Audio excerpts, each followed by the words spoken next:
Disease म्हणजे तुमचं हृदयविकाराच्या झटक्यामुळे मृत्यूचं प्रमाण सगळ्यात जास्त आहे. त्याच्यानंतर येतो पक्षवाताचा झटका. पण तुम्ही जर तिसऱ्या नंबर पासून खालपर्यंत जर बघितलं, सगळे इन्फेक्शन्स आहेत. Lung infection, diarrhoea, malaria, swine flu, आणि त्याच्यामुळे मरण्याचं प्रमाण जास्त आहे. आणि आजही ट्युबरक्युलोसिस हे भारताला सगळ्यात मोठा भेडसावणारा प्रॉब्लेम आहे. त्याच्याकरता बरेच नॅशनल प्रोग्राम्स आहेत पण हे. आणि सगळ्यात महत्वाचं कारण खाली जे लिहिलंय ते ट्रॅफिक ऍक्सिडेंट्स. आणि तुम्ही जर मागच्या वर्षीचा टाइम्स ऑफ इंडियाचा सर्वे वाचला असेल तर महाराष्ट्रामध्ये number 1 killer is traffic accident. आणि त्याच्यामुळे पुन्हा युवा पिढीच मरते. हृदयरोगाच्या मध्ये पण आज 35 ते 50 वयोगट मरतोय. त्याच पद्धतीने ट्रॅफिक ऍक्सिडेंट्स. रस्ते चकाचक झालेले आहेत, गाड्यांचा वेग वाढलाय. पण सगळ्यात महत्वाचं मला काय वाटतं, आपल्याला सगळ्यांना नियम पाळणं फार आवडतं. त्या उलट सांगतोय मी, नियम फक्त त्याच्याकरता आपल्याकरता नाही. त्याचाही कुठेतरी विचार करायला पाहिजे माझ्या मते. आणि आज जे काही वातावरणातील बदल फार महत्वाची गोष्ट आहे. म्हणजे आज जर आपण बघितलं तर आजही फेब्रुवारी एंड मार्च मध्ये आज आपल्याला चांगलं वातावरण आहे, थंड वाटतंय. जे आपल्याकडे फक्त जानेवारी पर्यंत आपलं वातावरण थंड असायचं, पावसाळा नोव्हेंबर डिसेंबर पर्यंत राहतो. हे जे काही वातावरणातील बदल आहेत, माझ्या मते त्याला आपणच लोक कारणीभूत आहोत. कारण की आपण निसर्गाला ठोके देत आहोत. कॉन्क्रीट जंगल वाढले, जंगल निघून गेले, बिबटे आज आपल्या घराघरात येत आहेत. नाशिकमध्ये 3 ठिकाणी, मालेगाव मध्ये पण 1-2दा आले. का? त्यांनाच राहायला जागा नाही, आपण त्यांच्यावरती एन्क्रोचमेंट करतो आहोत. आणि त्याच्यामुळे जे काही निसर्गातील बदल आहे, वातावरणातील बदल आहे, याच्यामुळे सुद्धा हे आजार जास्त वाढीस लागलेले आहेत.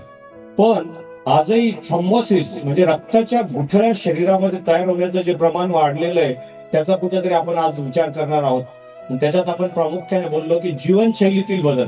तर नेमकं जीवनशैलीतील बदल म्हणजे काय? तुम्ही जर मला विचारलं की तुम्ही डॉक्टर्स लोक नेमकं काय करता, म्हणजे आपण जेव्हा मेडिकल सायन्सचा विचार करतो त्यावेळेस त्याचं आजाराचं निदान, उपचार, पण त्याच्यामध्ये शिक्षण, संशोधन हे पण फार महत्वाचं ठरतं. सगळ्यात महत्वाचं ठरतं प्रिव्हेन्शन, की आजार होऊ नये म्हणून काय. पण तुम्ही जर बघितलं तर माझ्यासारखे हृदयरोग तज्ञ किंवा आता डॉक्टर सुपाते, डॉक्टर निकम किंवा तुमच्याकडचे फिजिशियन सगळे कार्डिओलॉजी स्टुडंट बघितलं, आम्ही सगळे इमर्जन्सी ट्रीट करण्यामध्येच वेळ घालवतो. सकाळपासून रात्रीपर्यंत इमर्जन्सीज. आणि त्याच्यामुळे त्या आजाराला होऊच नाही म्हणून जो प्रतिबंध करायचा आहे त्याच्याकरता कोणाकडे वेळच नाही. माझ्याकडे मी जेव्हा पेशंटला काही समजून सांगतो तो 3 ते 6 महिने फॉलो करतो. पण 3 ते 6 महिन्यानंतर पुन्हा आपल्या गाडीला लागतो आणि पुन्हा विसरून जातो की अरे आपल्याला आजार झाला होता आणि काही करायचं होतं. मी तर जे दाखवलं हिमनत दाखवलेलं आहे. कारण की आपण फक्त हार्ट अटॅक, बीपी वाढला, पॅरालिसिस झाला, काही इमर्जन्सी आली तरच डॉक्टरकडे जातो. अदरवाईज मी तर एकदम चांगला आहे, रोज काम करतो, खातो पितो, काही प्रॉब्लेम नाही मला. पण ह्याच्या अटॅक येण्याच्या अगोदर तो काय अचानक येतो का? माझ्या मते अजिबात नाही. तो येण्याच्या अगोदर तुमचं शरीर तुम्हाला काहीतरी सांगत असतं, काहीतरी बदल तुमच्या शरीरात मनात होत असतात. पण आपण त्याच्याकडे नेहमी दुर्लक्ष करतो. छोट्या छोट्या ज्या गोष्टी असतात त्याच्याकडे दुर्लक्ष करतो आणि अचानक एक मोठा अपघात झाला. डॉक्टर मला काहीच नव्हतं, डायबिटीज नाही, शुगर नाही, बीपी नाही. तुम्ही तर म्हणता शुगर वाढली, बीपी वाढले, असं काय? माझ्या मते डायबिटीज, उच्च रक्तदाब हे सायलेंट किलर्स आहेत.